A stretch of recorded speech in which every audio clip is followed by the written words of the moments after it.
Go ahead. I'm Soke Kurt Steinke with the Taiki Budokai, and we're going to talk about kicking fundamentals. We're going to try to keep it simple and fairly quick, but cover all the different aspects.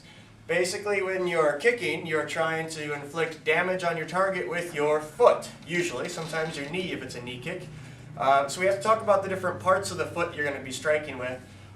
With the basic front thrusting kick, what some people call a front snap kick, you would use the ball of your foot by pulling the toes back out of the way.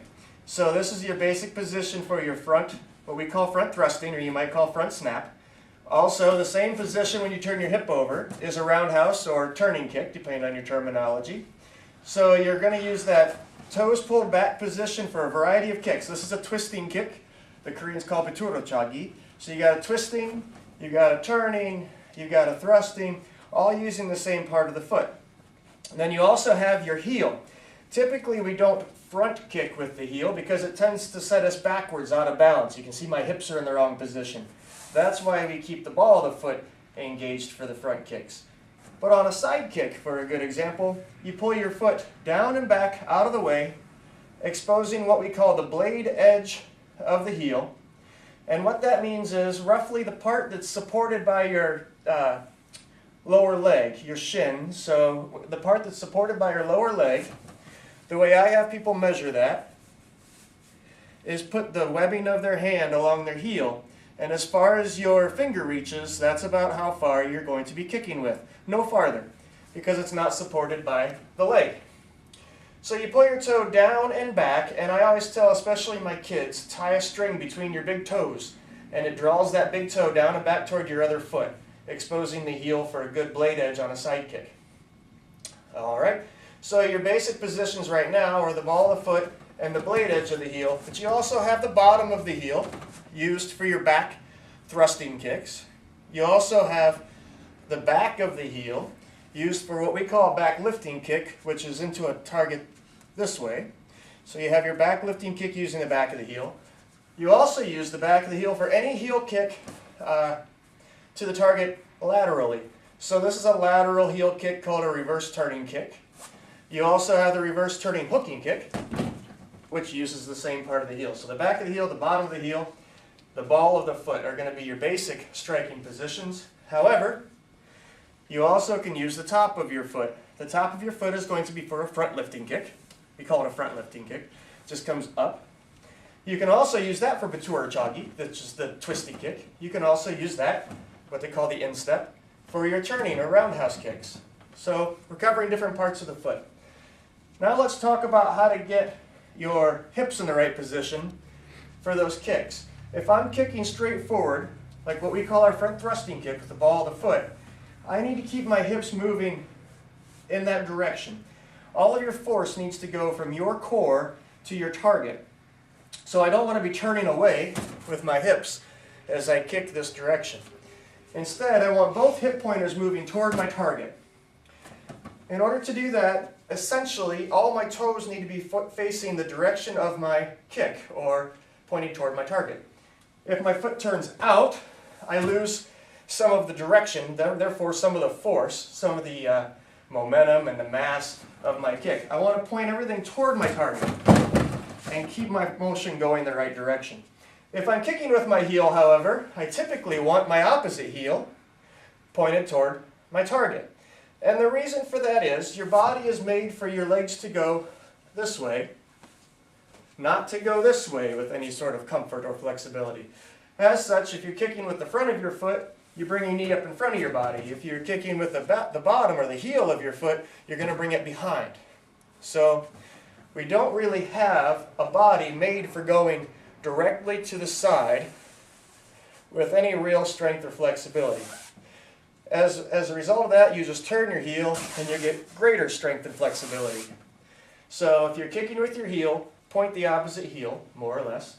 If you're kicking with the ball of your foot, point the ball of your foot or your toes, more or less. So that's how to find position. Now the hands have to do the same thing as the feet, and the reason for that is your shoulders have to stay in alignment with your hips. I can't have my right hip coming forward and my left shoulder coming forward, or I've thrown myself out of balance. It looks silly when I demonstrate it this way, And yet you'll find people who do this with their arms to do a turning kick. It just works against itself. Now you're trying to go both directions at once and you stop in the middle. As a result, what Taekwondo especially has taught me is that your hand and foot have to move together. If you have a good technique, it means your entire body, shoulders and hips, are moving the same direction. My reverse turning kick, my body's moving the same direction. I don't have my shoulders going one way and my foot going the other. So if your shoulders are going to stay over your hips, your hands have to be with your feet. Basically, the human body starts at the core, the tanjon we call it in Korean, the hara in Japanese. It starts here and then it mirror images itself from top to bottom and left to right. Wherever my knee goes, my elbow should go. Wherever my foot goes, my hand should go. So my knee and elbow, my wrist and ankle, my foot and my hand. If I have my turning kick coming around this way, I don't want to throw the same side hand behind me. But I also don't want to get it too far ahead of me. Wherever my knee is, my elbow is. Wherever my wrist is, my ankle is, and so forth. So that's how the kicks work. If I'm doing, let's say, a crescent kick for a quick example, I'm going to do the inside out crescent, called a vertical kick, usually when you're using it offensively. You're going to change the position of your hips so you can start on the outside of the target. Keep your elbow and knee in alignment. They come up together, strike through, and center back down. You can see how my lead knee and my lead elbow are together now. As I shift, I switch leads for the kick, and right back to where I started. So the hand and foot have to work together the same way the elbow and the knee do, and the same way the wrist and the ankle do. Okay. Chambering. Chambering is a pretty big deal for people when they kick. Everybody says, oh, you got to chamber your kick, you got to chamber your kick. What it means is get your foot off the ground. You can't kick like this, right? So chambering just means picking it up. If I want to kick above my own waist, I'm going to be kicking at an angle from my waist to my target, which means all of my kicks above my waist are going to be lifting to a certain degree. If I want to kick straight with the most physical power, the most strength and leverage, I don't kick above my own waist. You'll hear people say, don't kick above your opponent's waist. Well, that's not really true. It's don't kick above your own waist. And here's why. For a front thrusting kick to work, it needs to travel in a straight line. My knee only goes so high. Now when I straighten my leg, you can see the angle, whoop, goes up on this circle because I have a hinge joint. So instead of that, I have to lower that hinge joint and make the foot go on a straight line, like that. If I don't lower my knee, my weapon can't travel in that straight line. If I keep my knee up, it goes up. Lower my knee, it goes straight in. Same is true on the side kick. I chamber for a front position here. I'm going to do what we call a front side kick, which means I just rotate, rotate, rotate, and come out. If I were to go above my own waist, you can see how the angle is wrong. Now it's because of the hip as opposed to the knee. So I chamber nice and high, but I lower, lower, lower the kick until it's at hip level and no higher. All the kicks are going to be that way. When I fully extend my leg should be, my foot really, should be no higher than my hip. That's how we get maximum power. Now you can kick higher, of course, and you can knock people out if you kick higher. That's perfectly okay. However, if you want to talk the physics and the body mechanics, keep your weight, or keep your kicks rather, at your center of gravity, which is at your hip. Okay? So chambering is getting your foot up off the ground, and there are a couple of ways to do that. One I already showed. You're here. This is probably the most protective. You got your knee and elbow together, hand and foot can work together. You can change direction anytime you want to. The hand doesn't have to go out per se, but it's good to keep the balance by crunching. We're going to get into all that in just a second. But chambering just means get your foot up. If I'm getting my foot up to protect myself, it's usually going to be this way. If the person is beside me and I want to get my foot up, I can do it in front, or I can do it to the side. Depends on how I want to be protected, if I have multiple attackers or what my intentions are. To the back, however, I don't chamber here. This is a common mistake. I think it's going away slowly, but it's been a mistake for kicking styles to chamber your knee in the front in order to do a back kick. This makes no sense, and you can see it on the video. My foot can't get past my body until I put my knee back down, and then I can kick. Your force needs to go from your center to your target, not one way and then back, so we don't lift our knee in front in order to kick behind us. Instead, we just pick the foot up. Our leg position is just like it was, so that then we can kick straight back. Now, that brings us to displacing the hip in order to gain more flexibility. If I'm straight up and down, and I lift my foot, and I'm real honest about keeping everything straight, trying to maintain my balance, get a little farther away, trying to maintain my balance, this is the highest my kick is going to get before I start to tip over. However, if I assume a throwing position, which you think of as judo, this is masubadachi in Japanese, and I kick the hip out as though I were doing a hip throw, now I'm going to gain a lot more height instead of being directly here. So hopefully that demonstrated that. What we're going to do is think of this like a throw setup so that our kick can be higher. And if I keep it at my own waist, it transfers to more power instead of more height.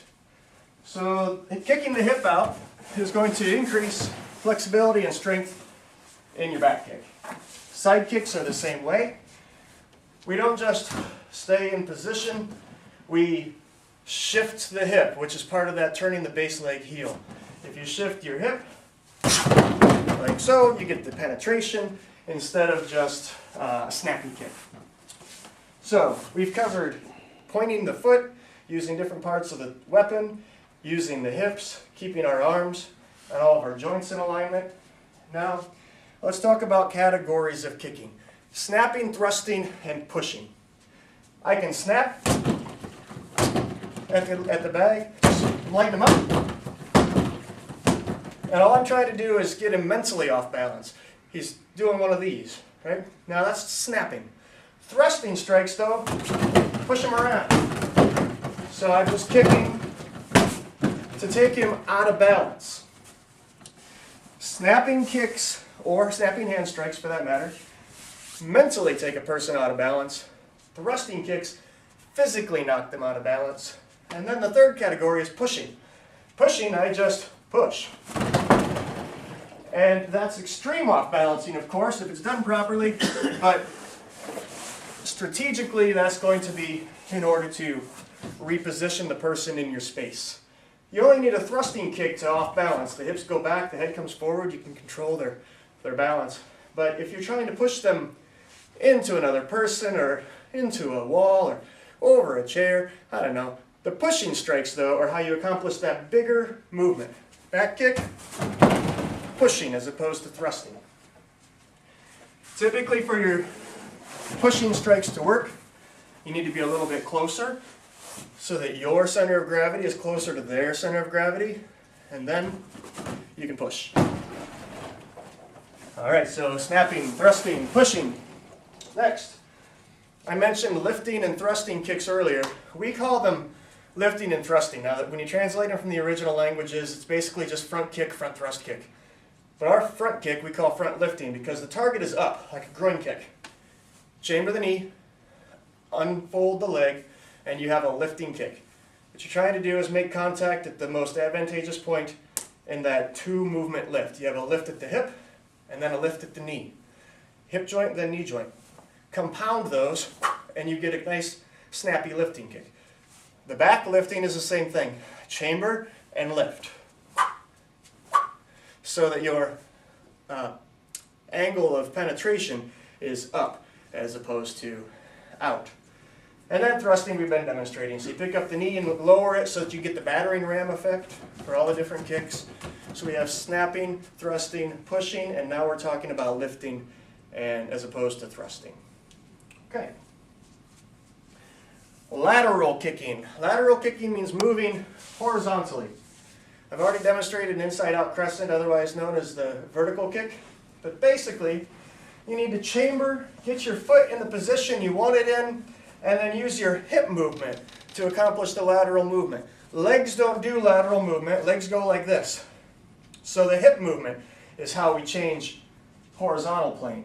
So when I'm doing a crescent kick, I'm not going to keep this foot here and try to do the kick with my foot. I'm going to open my foot and treat the outside of the target as my final target so that my hips then follow through for the kick. In fact, I can do that as a pushing kick. And you can see how the hips actually make that happen. It's not the leg, it's the hips. So lateral kicks require the hip movement, not just the leg movement. All kicks require the hip movement, but it's especially easy to see in the lateral kicks. Okay. All right. We talked about hip rotation. Your hips basically only go two directions. You're going to roll forward, you're going to roll back. When I do a turning kick or a roundhouse kick, my hip is rotating forward. When I do a twisting kick, my hip is rotating back, or what you call opening. If you're in a style that does hominy step, this position here to move around, to do a circular movement, maybe get behind someone, that hominy step in the air is the twisting kick. So we have what we call an open hip. We also have a waving kick that's in the same open hip position. However, with the twisting kick, the hip movement is this direction. With a waving kick, the hip movement is this direction. So we open the hip, go in one direction, we get a twisting, go in the other direction, we get a waving. All right. The waving and twisting we just covered, so kicks used for throwing. For throws, we have a couple of basic kicks that we learn as kicks, and I'm somewhat convinced that those were actually throws first, before they were kicks. So let me bring somebody out. So Dan, can you come and help me out?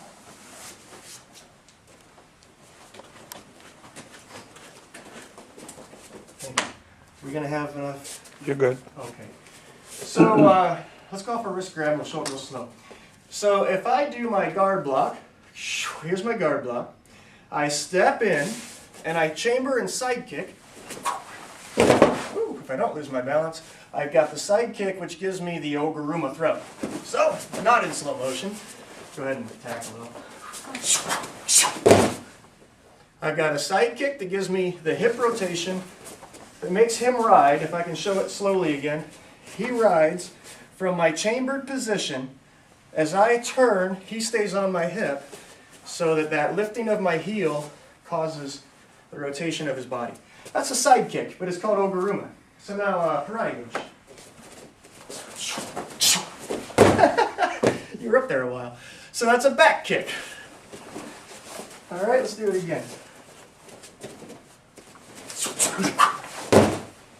Like so. I just do a back kick, but that position of my kick on his hip, as I tip and turn his body, brings him up and over by displacing his hips, up and over mine, and into a good breakfall position. So back kick and side kick are obvious. We have an Oguruma, Hanagosh. We'll stay with the right side, it's easier to see. The Hanagosh is just the knee chamber. It doesn't actually kick, but it's kind of the halfway into the side kick. So you chamber for a side kick, complete the throw with the hip movement we talked about earlier on the bag, and you get the throw. Heel stomps. If you have a style that does a front stance, what we call walking stance, some people call it a strong bow stance, other people call it a forward stance. If you have that stance, we'll do a tie touch. You can go and heel stomp and you're in your stance and you've done the Tayatoshi body drop. So you start to see how our basic kicking is actually basic throwing. If you can throw well, you can kick well. If you can kick well, you can throw well. But they should be worked together so that your mind makes the connections. All right, thank you. All right. Now into our balance. Since I was a little off on one or two of those throws, let me talk about balance. If I'm leaning away from my kick, this is obviously bad technique, and if you don't know that that's obvious, then study with your instructor a little more. This is bad technique. And the reason is, I'll tell you two things. The reason that's bad is because when I hit that, the equal and opposite force is going to send me over my base leg. I'm basically teeter-tottering. And the other problem with that is the reason we get into that position is we kick in the air too much. When we kick in the air over and over and over again, every time we kick, we learn to be balanced when we're not kicking anything. And when nothing's hitting us back. So I get really good with my side kicks without moving. However, if I kick something with that, it doesn't hurt the target. When I start to hit the target and I try to stay balanced, it sends me back over my leg. Some people, as a result, want to lean on purpose and really throw their leg out. And two things can happen. One, the equal and opposite force can push me back, or I can miss my target. And I'm in even a worse jam, probably. So instead of that, spend less time staying counterbalanced in the air and more time actually hitting targets. The more time you spend hitting targets, the more you'll find that your body has to crunch into your target. Instead of counterbalancing somehow with legs and shoulders, we crunch so that our core, our hara, our tanjon, engages, and the power can then go from the hip to the target like we talked about. With that crunch, I'm always moving forward. I'm never moving away from my target. Earlier, we said I don't chamber one way to kick back the other. I don't lean one way in order to kick the other. I want to make sure that if I'm coming forward, I continue coming forward, no matter what the kick is. So, hands don't counterbalance, upper body doesn't counterbalance. We stay engaged, so that we always are balanced against our kick, not against the air, and not even against the target. It takes a little doing, but basically engage the core, crunch toward your target, and the rest will take care of itself. The principle is move your hara, or your tanjon, your center, into and through your target. Never counterbalancing in any direction. Don't spread out your force. Just take it from your center into your target. Displace their center with yours. That's very important. Okay. Let's see. Covered that. And covered that. Power is always transferred from my center to my target no matter what my kick is. I might do a jump turning, but it's still going to be my hip movement and my kick coming from my center into my target. I do big jump spinning kicks, same thing. My hips are what do the kick. So I can snap like I just did, I can thrust, I can push. My kicks might be lifting kicks, they might be thrusting kicks, but it's always transferring power from your center, out of your limb, which in this case is your leg, into your target, maintaining good posture and balance, never counterbalancing. I think that's it until we talk and come up with something else.